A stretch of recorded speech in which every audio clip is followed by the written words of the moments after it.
আজকের ভিডিওটি খুবই ছোট বাট খুবই গুরুত্বপূর্ণ।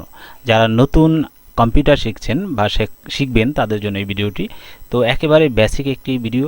তো যারা কম্পিউটার শিখতে চান তারা অবশ্যই প্রথম থেকে শেষ পর্যন্ত ভিডিওটি দেখবেন এবং কি অবশ্যই চ্যানেলটিকে সাবস্ক্রাইব করে রাখবেন, কারণ এখানে কম্পিউটার বেসিক নিয়ে অনেক ভিডিও আপলোড করা আছে এবং সামনে অনেক আপলোড করা হবে এবং টেক রিলেটেড অনেক ভিডিও আপলোড করা আছে। যদি আপনাদের প্রয়োজন হয় তাহলে আপনারা দেখে নিতে পারেন এবং যদি আরও মনে করেন যে নতুন নতুন টেক রিলেটেড ভিডিও দেখতে চান তাহলে অবশ্যই চ্যানেলটিকে সাবস্ক্রাইব করে রাখবেন এবং পাশে থাকা যে বেল আইকনটি আছে সেখানে ক্লিক করে অল নোটিফিকেশন অন করে রাখবেন।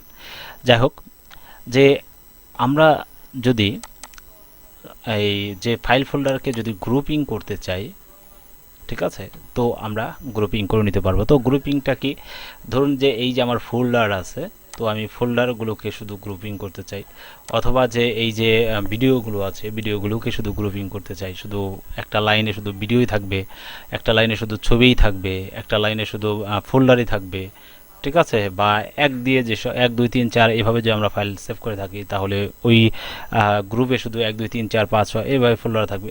তো এইভাবে যদি করতে চান তাহলে কিভাবে করবেন আমি দেখাচ্ছি আপনাদেরকে। তো দেখুন যে আমি একটি ড্রাইভে ঢুকলাম, ড্রাইভে ঢোকার পর রাইট ক্লিক করব, রাইট ক্লিক করার পর দেখুন যে এখানে গ্রুপ বাই আছে।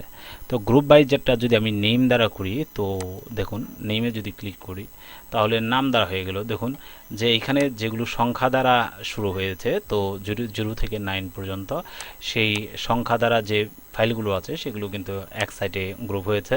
আর যেগুলো মনে করেন যে বর্ণ দিয়ে তৈরি হয়েছে, ABCD এগুলো দিয়ে এ থেকে এইচ পর্যন্ত একটা গ্রুপ তৈরি করেছে। আরেকটি গ্রুপ তৈরি করেছে যে আই থেকে তৈরি করেছে একটাই গ্রুপ, আরেকটি হচ্ছে জেড থেকে কিউ থেকে জেড পর্যন্ত একটি গ্রুপ তৈরি হয়েছে। তো এইভাবে দেখুন যে গ্রুপিং হয়েছে। তো এইখানে আরও অনেক সিস্টেম আছে আপনার গ্রুপিং করার জন্য, যেমন ডেট ওয়াইজ যদি গ্রুপিং করতে চান, যে কোন ফোল্ডারটি বা কোন ফাইলটি কবে ক্রিয়েট হয়েছে সেই অনুযায়ী আপনার ফাইলগুলো কিন্তু এই গ্রুপিং হয়ে গেল।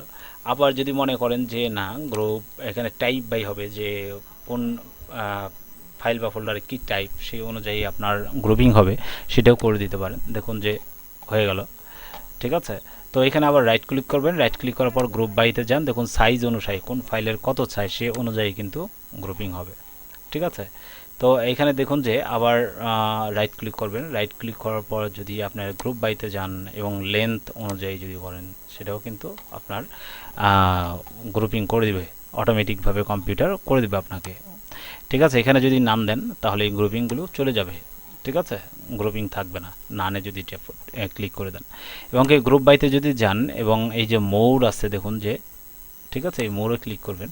ক্লিক করার পর আপনি আপনার পছন্দসই যে কোনো এখানে ক্লিক করে আপনি নতুন করে গ্রুপ ক্রিয়েট করে নিতে পারবেন। তো ভিডিওটি দেখার জন্য আপনাকে অসংখ্য ধন্যবাদ।